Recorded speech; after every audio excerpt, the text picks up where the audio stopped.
Hi, this is Dr. Vinod Reddy, consultant orthopedic surgeon in Medicover Hospital, Nellore, specialist in arthroscopic surgeries and joint replacement surgeries.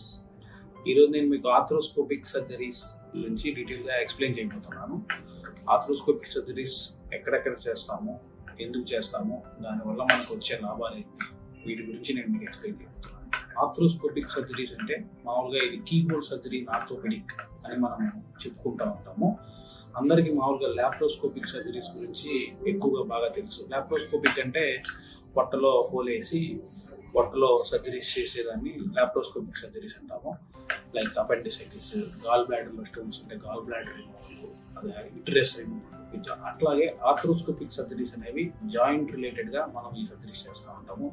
Joint చుట్టూరు ఆరు joint పైన 2 లేదా 3 చిన్న keyhole రంధ్రాలు వేసి దాంట్లో స్కోప్ అనేది మనం ఇంట్రూస్ చేస్తాము. ఆ స్కోప్ని కెమెరా కనెక్ట్ చేసి కెమెరాని మానిటర్ కనెక్ట్ చేస్తాము. ఆ మానిటర్లో చూసుకుంటూ స్కోప్ ద్వారా మనము జాయింట్లో ఉన్న ప్రాబ్లమ్స్ని ట్రీట్ చేస్తూ ఉంటాము. దాన్ని ఆర్థ్రోస్కోపిక్ సర్జరీస్ అంటాము. ఆర్థ్రోస్కోపిక్ సర్జరీస్ ఎక్కువగా మనము స్పోర్ట్స్ రిలేటెడ్ ఇంజరీస్లో చేస్తూ ఉంటాము. జాయింట్ రిలేటెడ్గా ఏదైనా ప్రాబ్లమ్స్ అంటే ముఖ్యంగా నరాలు కట్ అయినప్పుడు మనం ఈ ఆర్థ్రోస్కోపిక్ పద్ధతిలో వాటిని ట్రీట్ చేస్తూ ఉంటాము. ఆర్థ్రోస్కోపిక్ సర్జరీస్ మన బాడీలో ఎక్కువ ఏ జాయింట్లకు చేస్తాము అంటే నీ, shoulder, ankle, hip, wrist and elbow. వీటిల్లో కూడా మోస్ట్ కామన్ నీ అండ్ షోల్డర్, భుజము అండ్ మోకాలు సంబంధించిన రిలేటెడ్ ప్రాబ్లమ్స్లో మనము ఎక్కువ ఆర్థ్రోస్కోపిక్ సర్జరీస్ చేస్తూ ఉంటాము.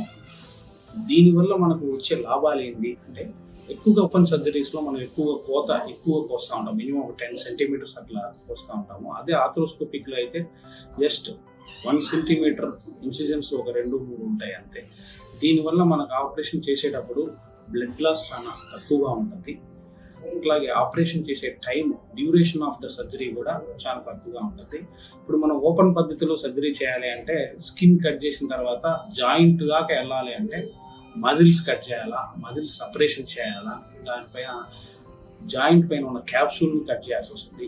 అదే ఆర్థ్రోస్కోపిక్ పద్ధతిలో అయితే మనము జస్ట్ హోల్ వేసి దాంట్లో స్కోప్ పంపించి మానిటర్లో చూస్తా సర్జరీస్ చేస్తాము. సో దీనివల్ల ఏమవుతుందంటే పోస్ట్ ఆపరేటివ్ పెయిన్, నొప్పి కూడా చాలా తక్కువగా ఉంటుంది.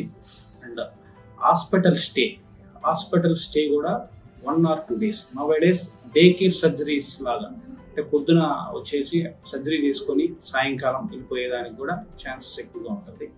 అదే ఓపెన్ చేసే సేమ్ సర్జరీస్కి ఒక 4 to 5 days హాస్పిటల్ స్టే ఉంటుంది. తర్వాత సర్జరీ చేసిన తర్వాత కూడా మనకు పెయిన్ అనేది, నొప్పి ఎక్కువగా ఉండదు. ప్లస్ సర్జరీ చేసిన తర్వాత జాయింట్ స్టిఫ్నెస్ అనేది వీటిలో చాలా తక్కువగా ఉంటుంది. అదే ఓపెన్ సర్జరీస్లో అయితే ఎక్కువగా ఉంటుంది.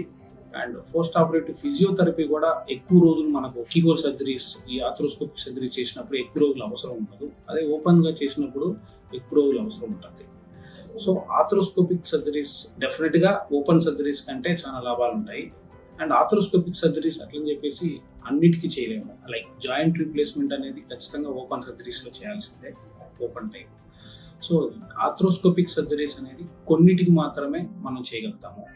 ముఖ్యంగా ఇవి sports injuries in young individuals, అంటే ఆటలాడుకునేటప్పుడు పడ్డం వల్ల, తగిలిన దెబ్బల వల్ల జాయింట్లో ఉన్న నరాలు కట్ అయినప్పుడు అవి మనము ఆర్థ్రోస్కోపిక్ సర్జరీస్ ద్వారా ట్రీట్ చేయగలుగుతాం.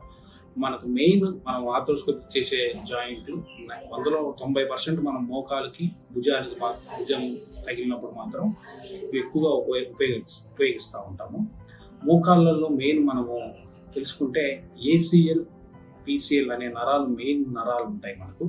అవి కట్ అయినప్పుడు మనం ఈ ఆర్థ్రోస్కోపిక్ పద్ధతి ద్వారా ఎక్కువగా ట్రీట్ చేస్తూ ఉంటాము. అట్లాగే భుజంలో కూడా మనకు రొటేటరీ కఫ్ అనేది మనకు మజిల్ ఉంటుంది.